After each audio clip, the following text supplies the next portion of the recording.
Terima kasih Anda masih bersama kami di iNews Siang. Pemirsa, hasil menjual ginjal dari ratusan korban sindikat tindak pidana perdagangan orang meraup omset hingga 24,4 miliar rupiah.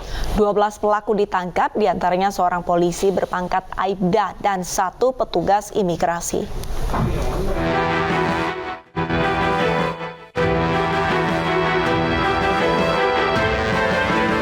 Sindikat tindak pidana perdagangan orang dengan modus menjual ginjal ke luar negeri menjaring para korban melalui media sosial Facebook.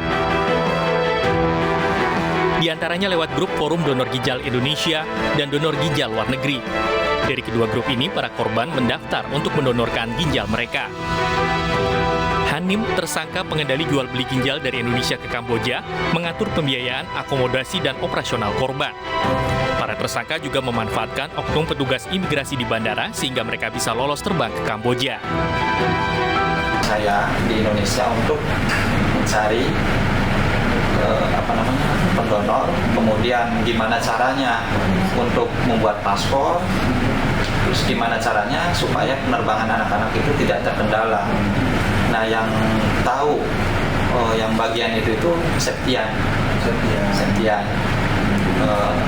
Saya sih tahunya Septian itu dari kalau pemberangkatan dari Soekarno-Hatta itu lewatnya travel ya.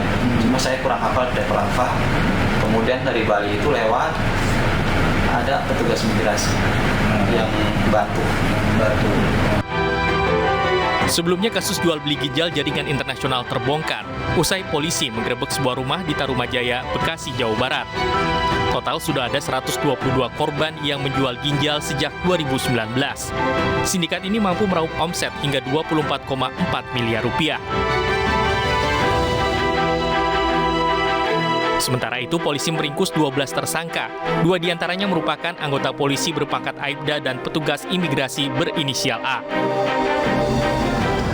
Ya, ini anggota yang berusaha mencegah, merintangi baik langsung maupun secara tidak langsung proses penyidikan yang dilakukan oleh tim gabungan, yaitu dengan cara menyuruh membuang HP, berpindah-pindah tempat yang pada intinya adalah agar menghindari pengejaran dari pihak kepolisian, dan juga yang bersangkutan menerima uang sejumlah 612 juta.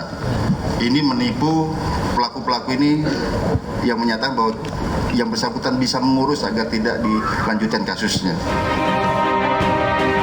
Atas perbuatannya, para tersangka ditahan dan dijerat pelanggaran Undang-Undang Tindak Pidana Perdagangan Orang.